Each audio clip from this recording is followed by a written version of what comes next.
Does Israel maintain its influences and lobby power in the United States as it had a quarter of a century ago? The question arose in diplomatic spaces in recent weeks, although the reverse process has been underway for some time.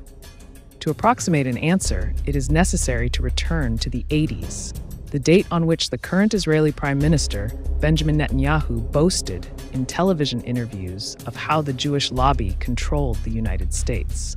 "We own the Senate, the Congress, and we have a strong and unprecedented Jewish lobby on our side," he had stated. And he added, "We have a strong influence on general support."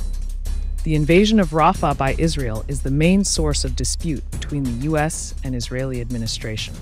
Although it is worth remembering that numerous international organizations and dozens of governments around the world have warned when claiming in recent weeks to Israel not to carry out this action due to the catastrophic humanitarian consequences it would cause, and that an evacuation of such a scale could not be carried out while respecting the international legislation related to human rights.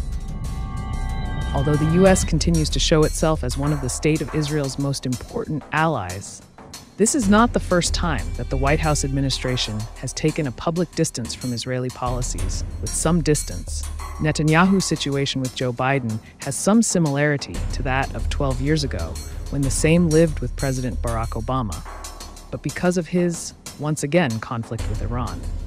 On that occasion, the Israeli leader had mentioned the same phrase, "with or without the United States."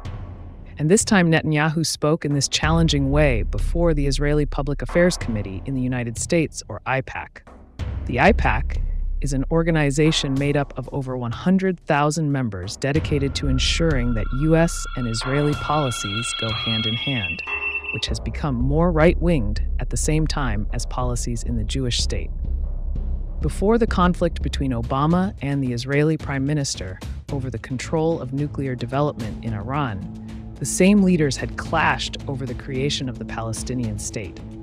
Despite these ups and downs, the U.S. and Israel continue with their geopolitical alliance, but it seems that the Jewish lobby in that country dims, especially when it collides with the less pro-Zionist policies of democratic governments.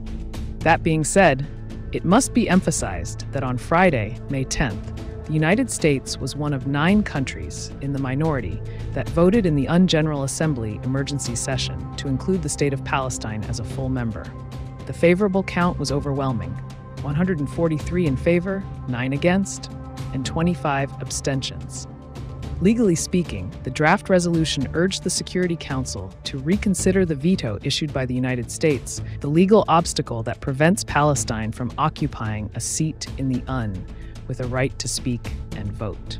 In the current context of the situation in the Middle East, that diplomatic space would be in the hands of the terrorist group Hamas that controls Gaza and the Palestinian National Authority, which still administers the West Bank.